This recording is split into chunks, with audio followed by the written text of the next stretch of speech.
সাহাবী স্পষ্ট হাদিসের মধ্যে আছে, এক সাহাবী নবী সাল্লাল্লাহু আলাইহি সাল্লাম একদিন একাকী ইস্তেনজা করে বের হইছেন।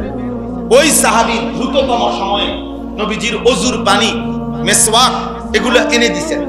আল্লাহ নবী খুব খুশি হইছেন। খুশি হয়ে বলছেন, তুমি আমার কাছে একটা কিছু চাও,